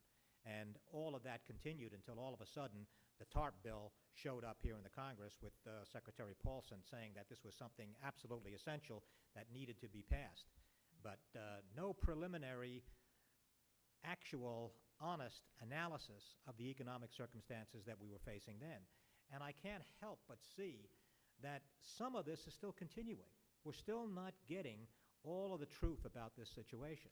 We're not getting a clear analysis of it. And as a result of that, this Congress has not been as effective as it should be in moving forward and dealing with the legislation that is needed to move us forward on behalf of the people of this country, so that their money is not being wasted the way it has been. Hundreds of billions of dollars wasted in the context of this set of circumstance. And even now, as you were saying, as much as $3 trillion, money that has come out of the Federal Deposit Insurance Corporation, the Federal Reserve, and a whole host of other places. Much of that is still on the back of the taxpayers of America. All of this information needs to come forward. So if there's something you could say about that now and what you think is going to happen soon, it would be appreciated. We're going to continue through our audit function, our investigative function, to push and push for more transparency. Our audit reports will be available to every member of Congress and eventually to every taxpayer who's invested in these programs, and we're going to push for that transparency and to bring those answers. Thank you. Congressman Burgess for 5 minutes. Thank you. And that transparency of the Federal Reserve, the FDIC, to some degree Treasury, when you stop and think how much money, I mean, it probably equals almost all of the discretionary money that we'll appropriate this year, that those appointed individuals have under their control. It is absolutely critical that that transparency and that accountability, that oversight be there, because I think Mr. Hinchey is correct. The credibility of the United States government has suffered as a consequence of mishandling of this situation. There's plenty of blame to go around for all branches of the government and both parties, certainly. In your report, you point out that many aspects of the public-private investment partnerships could make it inherently vulnerable to fraud, waste, and abuse, and identify 3 major areas. And I think we've talked about them to some extent already, but let me just ask you specifically on the conflicts of interest, collusion, and money laundering. First, on the conflicts of interests, do we need to be a little bit concerned, moderately concerned, greatly concerned on the conflicts issue? If unaddressed, extremely concerned. Well, more than any of those. It's just too much power is being granted to these private players, and if the right protections are not in place, we basically would be asking, I think, for potentially catastrophic taxpayer loss without the right protections. On the issue of collusion, the government leverage presenting a great incentive for collusion, can you explain how that could expose taxpayers to further loss? Just as a very simple example, buyer and seller agree on a price that is above the price that it should be. The price should be $50. They agree to pay $80. The buyer agrees to give $80. Therefore, a criminal profit of $30. And the reason why they can do that is because the buyer is only on the hook for, say, because of leverage, 7% of that initial investment. So if the spread on the price fix is greater than the exposure because of the tremendous amount of government leverage, it's just a simple economic, mathematical calculation. Both sides can make a lot more money. The only downside, of course, is detection and prosecution. On the money laundering, the fact that both the public-private investment partnerships and the term asset-backed securities loans facility present an opportunity for money laundering, organized crime, narcotics, large-scale fraud operations. What do you think we are doing enough to forestall those activities, the activities of the money laundering? Not yet, but I'm hopeful that as these programs are rolled out, they will be. I think the Federal Reserve has a pretty good anti-money laundering program on the TALF as it currently exists. For these other programs, which can be run by Treasury and the FDIC, we're going to have to see. I think they're still in their formation stages. My prior background being a narcotics trafficker, my chief of staff who was here headed up the Southern District's International Narcotics Trafficking Unit and did massive money laundering cases. So we're pretty familiar with how the complexity and the ways that drug trafficking organizations launder their funds. So there really needs to be very, very tight restrictions, and we're going to push for them. And you are making recommendations to Treasury to protect the taxpayers' interests? Absolutely. Have any of those been adopted by Treasury? We're, with respect to these programs, they're still in the formation stages. They've indicated early that they register our concerns and that they're taking them seriously, but they haven't formally adopted these restrictions yet. They have required to a certain extent that certain know your customer standards be applied by in the legacy securities program, and that's certainly a very, very good first step. Is there anything we can do to help? I think conducting hearings like this, making sure that members of Congress, the American people, are aware of what's going on with their money is a tremendous help. If there's anything specific, I'll be sure to let you know. And we look forward to that. Now,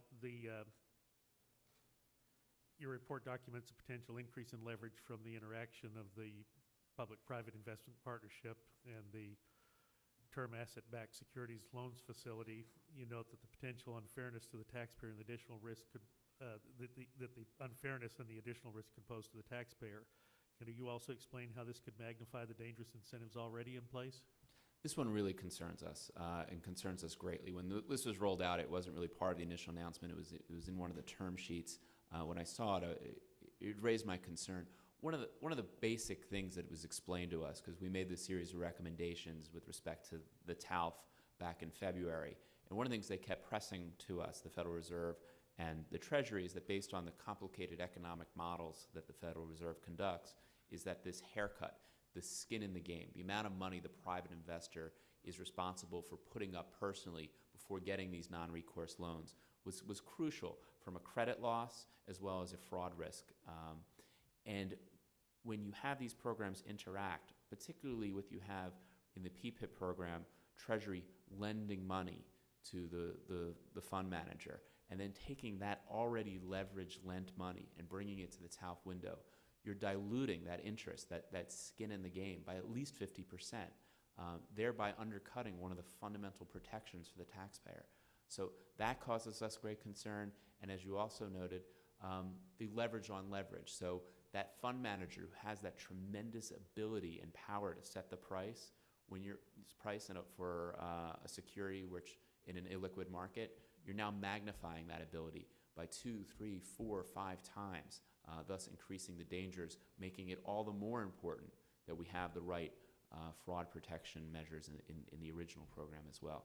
So that's why we recommend not to do it, particularly if there's Treasury leverage, that there shouldn't be this interaction between the two programs unless they come up with a way, again, to almost significantly redo and recalculate the way they do the TALF.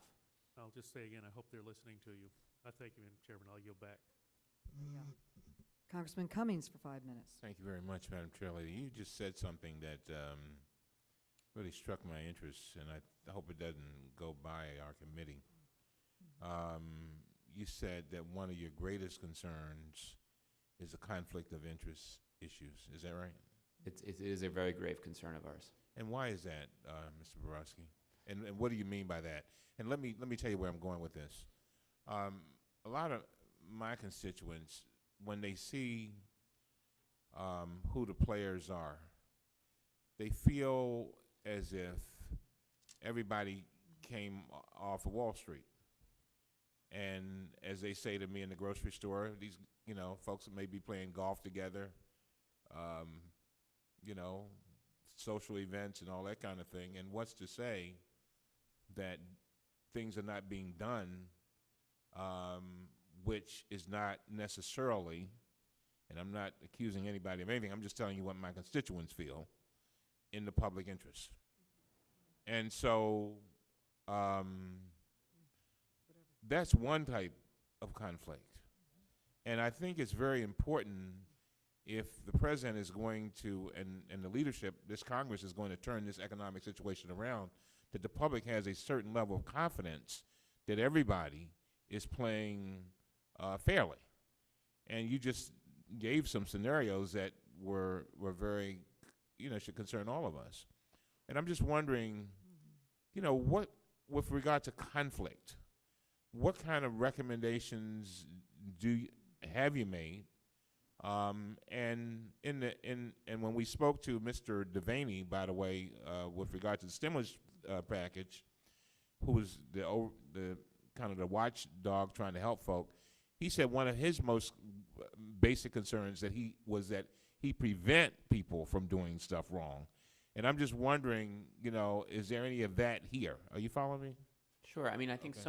so much of our recommendations are geared towards deterrence. The bottom line is that with $3 trillion, we could have a staff of thousands, and if the right protections are not in place beforehand, we'll never catch up. That's why we push so hard with these recommendations. Our law enforcement, our task force, is to try to address and deter fraud from occurring beforehand. And that's where transparency becomes so important. As I noted before, it's hard to execute a conflict of interest if you know everyone is looking very carefully at what you're doing. But conflict of interest really is, in the terms that I'm using, is any time that someone puts their own private interest above that and to the detriment of the taxpayer. And that's, in these programs, there's a real danger of that. I think the type of that you're referring to, which is sort of the relationships between Wall Street and those who may be making policy decisions, the importance there is that for the policymakers to have a sense of detached skepticism of Wall Street. That's what we bring, is that it's not that we think that all of Wall Street is geared and going to do things wrong, but we have to recognize where the economic incentives are and have to, at times, assume the worst in order to build the right protections. Well, one of the arguments we've heard on Tuesday from Dr. Simon Johnson and Dr. Joseph Stiglitz was that corporate separation of ownership and control had produced perverse incentives for the officers and directors of these financial firms, such that the interests of the officers were not necessarily aligned with those of the shareholders. Do you agree with this assessment? And if so, how can taxpayers' ownership rights be exercised, especially in light of the recent discussion of a potential plan to convert preferred stock to common equity shares? Do you have any concerns there? Well, Keep in mind, say, for example, like with AIG, we own 79%. So that and decisions are being made every day of something we own. So I guess you'd end up investigating us. In other words, but the question is, do we have sufficient control there to actually carry out the wishes of the public, things that are in the best interest of the public? You follow me? Yes, I think one of the benefits of the audits that we're conducting in AIG, the one that obviously that we've initiated at your request, as well as an audit on the executive compensation issues at AIG, will bring attention to this issue. Right now, AIG is basically, the federal interest is being run by a number of trustees who are been assigned to look out for the government's interest. Under the conversion that you're describing under the Capital Assistance Program, again, the concept is there's going to be a private trust that's independently going to manage the government's voting interests. And it's so, in a way, separating the voting and control from the actual policymakers. And the goal there is to separate from political influences decisions to run the corporation. One of the things we're going to see in the AIG audit is how much is that actually happening? What is the impact and influence on a day-to-day basis of the Federal Reserve, of the Treasury in decision-making? But these are very, very complex concerns, and they're very real concerns, and we're hopeful that this audit will help shed some light on it. Thank you very much. Thank you. And I would like to go back to your comments, Mr. Barofsky, on the use of TALF to buy toxic assets with taxpayers' funds to better understand it. The SIG TARP expresses in your report serious concerns that Treasury's proposed expansion of TALF to allow the use of legacy residential mortgage-backed securities as collateral poses significant risks of fraud. And to mitigate these, the report recommends that Treasury require individual review of the securities involved and reject those that do not meet sound underwriting standards. And has Treasury agreed to do that, to do an individual review? They have to a certain extent. We're going to always, when dealing with Treasury and our interactions with them, until something is formally announced, we're going to keep pushing and pushing. They have indicated in their response to our recommendations, basically the way it works is that before we put these recommendations in the report, we share them with Treasury and give them an opportunity to respond. And in response to this particular recommendation, they did note that they are going to be considering, in their language, QSIP by QSIP, and that's the individual number that's assigned to each type of bond review, and that they are going to consider individual underwriting standards. We think this is vitally important. Under the original version of the TALF, there's a reliance on credit rating agencies, and with these toxic, particularly these residential mortgage-backed securities, those are useless. Those shouldn't be paid any attention or given any mind. We need to protect the taxpayer, to look behind those ratings at the actual loans that back these securities in order to protect the taxpayer. And these so-called liar loans, you also recommended that Treasury impose significant higher haircuts on all of the MBSs, and especially the legacy RMBSs. And are they going to do that? Have they indicated their reaction to that? They have indicated that they are going to impose higher haircuts for this. We'll have to see what the percentage amount is. And just to be clear, on the liar loans, our recommendation for that is that we don't touch them, that they be thrown out of the program. We can't have any degree of certainty that these loans that had virtually no underwriting, just this the very worst of what got us into the current crisis, and that there really can be no taxpayer protection. And in your first report, you recommended against the expansion of TALF to this category, correct? Yes. And obviously, Treasury has not responded or reacted to that. And can you explain your reasoning and your comments? Why does Treasury believe that it should be expanded to TALF? Have you had any conversations? Could you shed some light on that reasoning? Right, and to be clear, our recommendation was that it not be expanded unless it's significantly reworked the program. And the type of recommendations we're making are a significant reworking of the program. So if these recommendations are adopted, we think the taxpayer can be protected. Okay. Could you elaborate, just to clarify for my colleagues in the public, TALF was not designated for this purpose. And is this going to weaken the ability of TALF to provide the purpose that it was put in place for? And if this program needs more subsidy, maybe it's better to just give the subsidy instead of endangering another program. So could you elaborate on that? And sure. I think that the TALF as originally envisioned was, as you know, was a $200 billion facility to deal with certain classes of asset-backed securities, including student loans. And that hasn't changed. That $200 billion, as far as we've been informed by the Federal Reserve and Treasury, that this is in addition to. So it's not pushing out the original intent of TALF. It's adding would to it hinder its ability for its original purpose? It shouldn't. It shouldn't, as described, if that money is still in place. It should exist alongside the expansion of the program. Mm-hmm. And do you believe the measures you've suggested to mitigate the risk will make this expansion effective and sound use of taxpayers' money? Or do you think the risk is too high that taxpayers' money that the benefit does not correspond to the risk? Well, we always try, whenever we make our recommendations, we recognize the reality that the only way to assure that there's no fraud in a government program is to not have the government program. And a lot of what we do is we deal with the hand that we're dealt.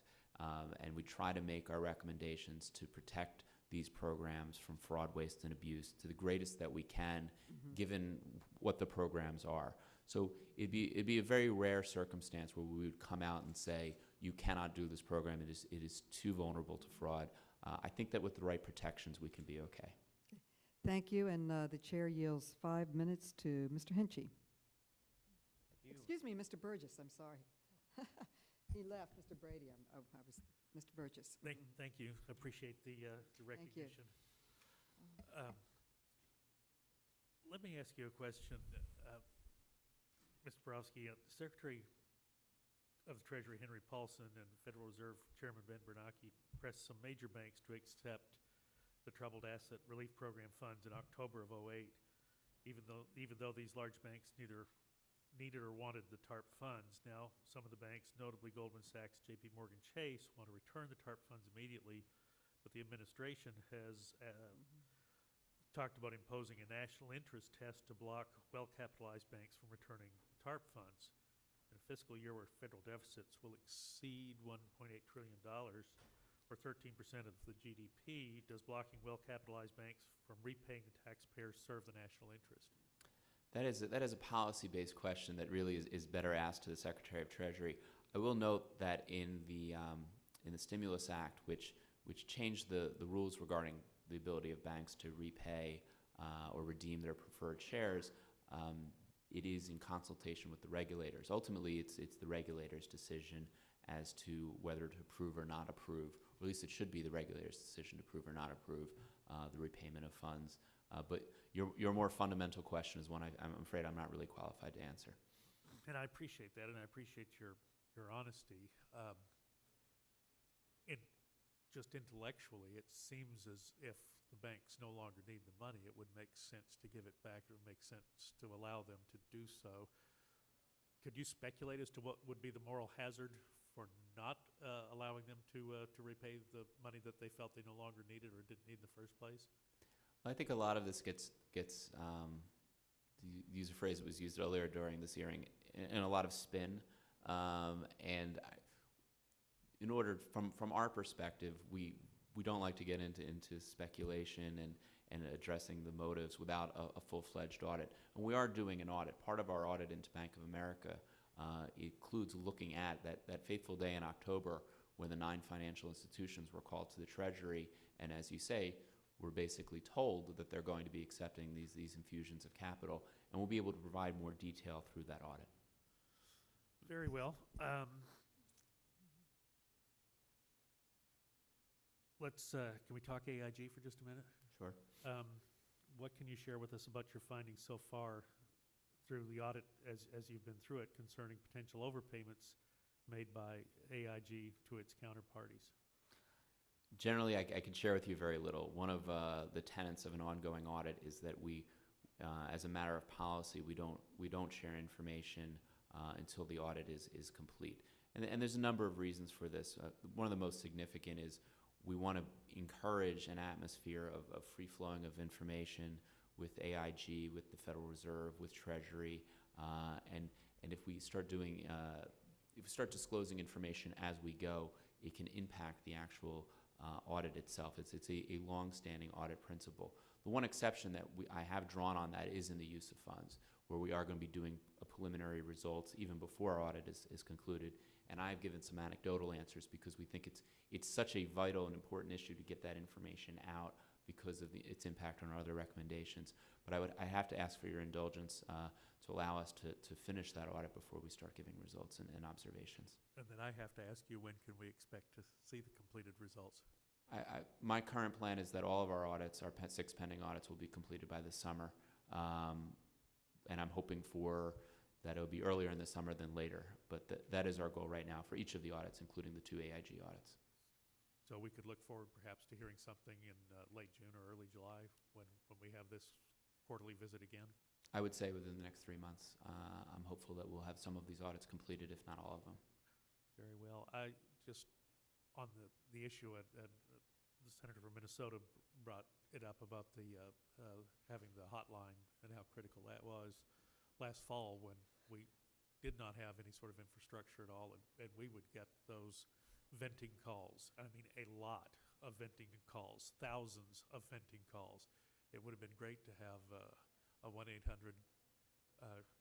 Go Ask Neil number to have triaged those. So with your permission, I may link to your website or put your number up on our website as well, because I think that's you bring up a point that is just so critical. A lot of the information is just out there, and I was astounded at the amount of information that just came to me last October, and not feeling like I was the correct one for that information or qualified to act on it. It was sometimes difficult to find the correct place for that information to go. So I'm very grateful to know you're on the job and doing what you're doing. Thank you, Madam Chairman. I'll yield back. Thank you very much, and Congressman Hinchey is recognized for 5 minutes.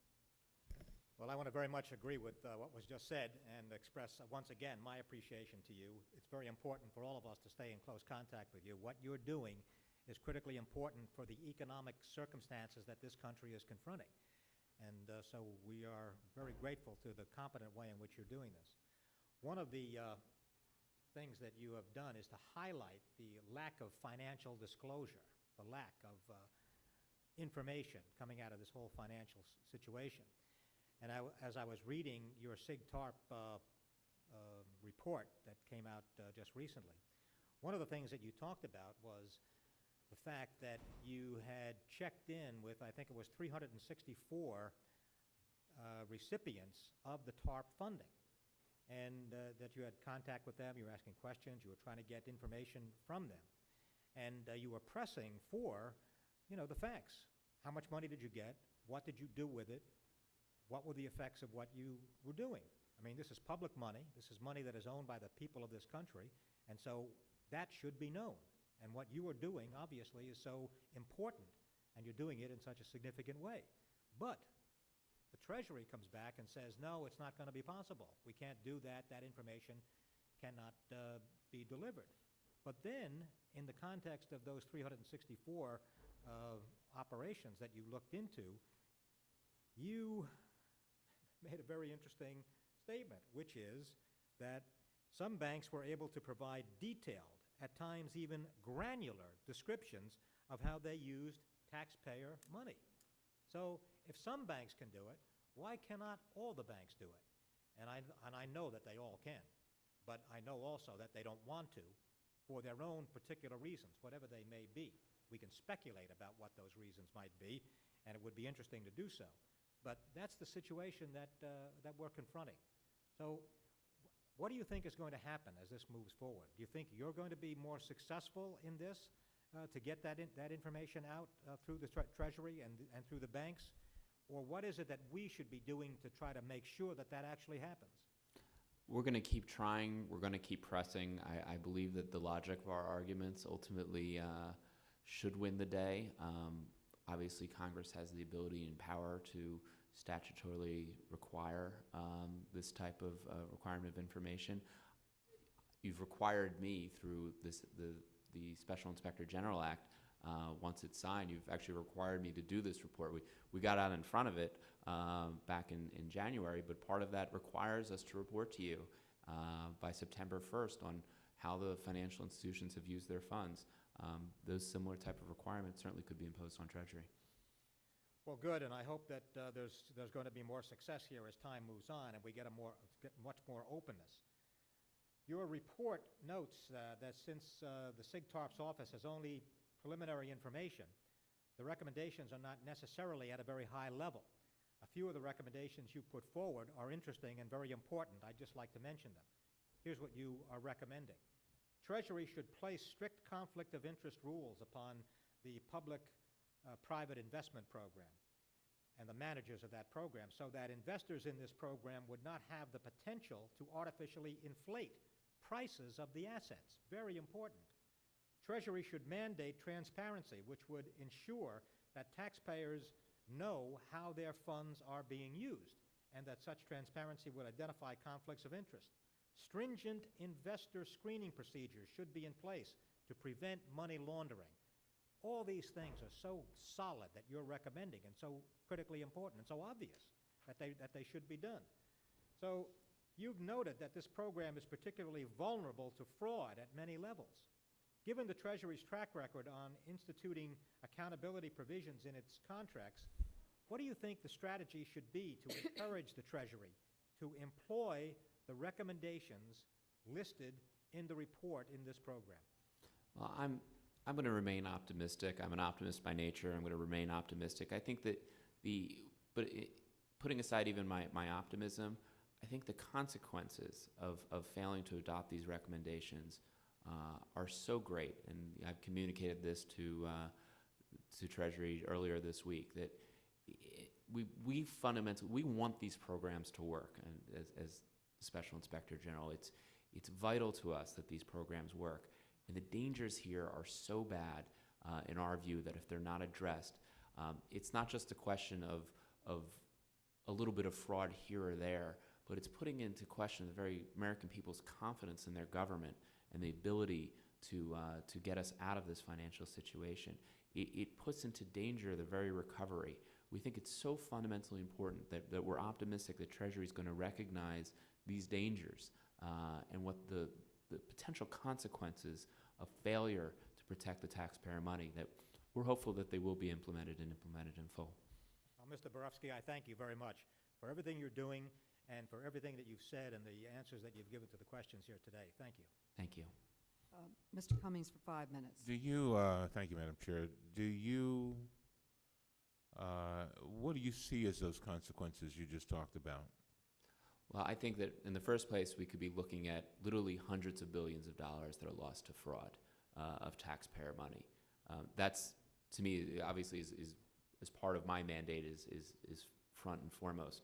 But I think that danger of loss of confidence if the American people lose all confidence in their government and the ability of the Treasury to engineer this bailout, so much of economic recovery is based on confidence. When people start feeling good about spending money, going out and purchasing, it's a very psychological concept, of course, of recession.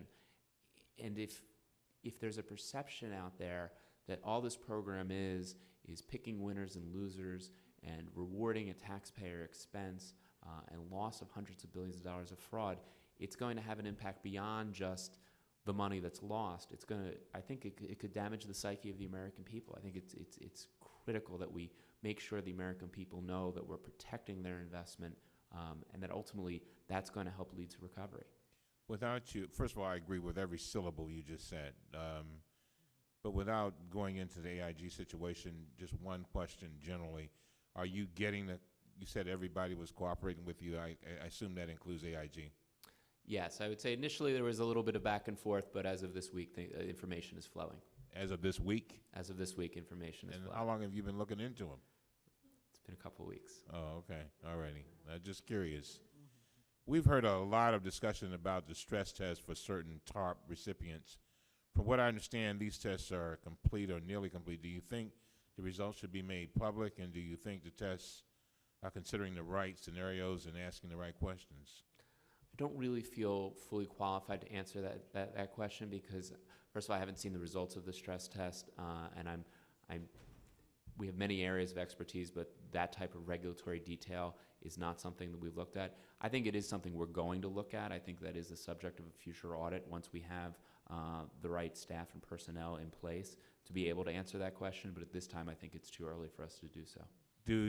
A lot of, well, quite a few institutions are trying to pay money back, and small and few large. Do you think any of that, I know a lot of it, according to reports in the papers, it had to do with compensation issues, but do you think any of it has to do with you and your office? I'm just curious. I mean, looking into things and... Well, I think that if there are financial institutions that are out there that are afraid of us, that are worried about the oversight that we're providing, I think that's a positive development. Any financial institution that's playing by the rules, that's doing what they're supposed to do, has absolutely nothing to fear from our office. We're not on a witch hunt. We're not looking to make anyone look bad. But if they're not playing by the rules, if they're stealing, if they're committing fraud, and we're inspiring them either to get out of the program or hopefully not to get into the program in the first place, I think that's why you created me, was to provide that level of deterrence. Mr. Barofsky, I just give you this opportunity. You've got the American people looking in on this right now. And the people in my district, many of them have lost their savings, which they're never going to get back. Never. They've lost their homes. They've lost the jobs. They've lost all kinds of opportunities. And I think that they're just looking for somebody, just trying to make sure that somebody's watching over all of this. Like you said, this public confidence thing is major. And, I mean, what can you tell them with regard to your office, and how do you plan to, and how you plan to deal with all of this. I mean, it seems like you've got a lot on your plate, a lot. And, you know, they're just looking for, they, as all the polling shows, they trust the president. And they trust that he's going in the right direction. But they also realize that trying to straighten out this mess is like pushing a heavy boulder up a hill. And when these kind of things happen, that is some of the things you most fear, it's like putting ice on that hill. So what can you tell them now? And since I've only got 3 seconds. I hope I have more than 3 seconds. Congressman, I mean, I've spent the last 8 or 9 years of my life as a federal prosecutor before I came on board. Some of the most heartbreaking work I ever did was when I was heading up the mortgage fraud unit, and seeing some of the pain that you're describing of your constituents and what happens when people are taken advantage of and they lose their homes, their life savings. And I bring all those experiences to this job. And I've assembled a staff that is just remarkably talented individuals. From my chief of staff here as a former prosecutor, my investigations division, my audit division, we have some of the best and brightest and most talented people you can imagine. And so many of them making personal sacrifices, financial and otherwise, just to join my office. The amount of money that people have walked away from because they believe in this mission of our office. And what I can say to your constituents is that we're here. The staff that I have together, my office, myself, we take this role, we view it in historical context. $3 trillion, never has so much money been pushed out in such a short period of time.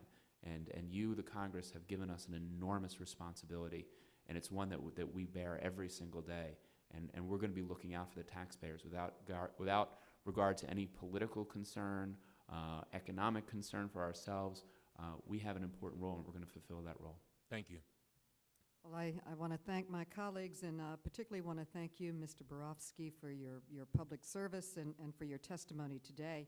We certainly do appreciate your very hard work in tracking the TARP program and identifying waste, fraud, and abuse.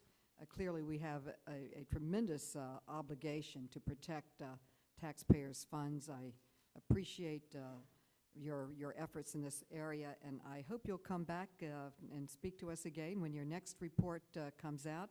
Thank you very much, and this meeting is adjourned. Thank you.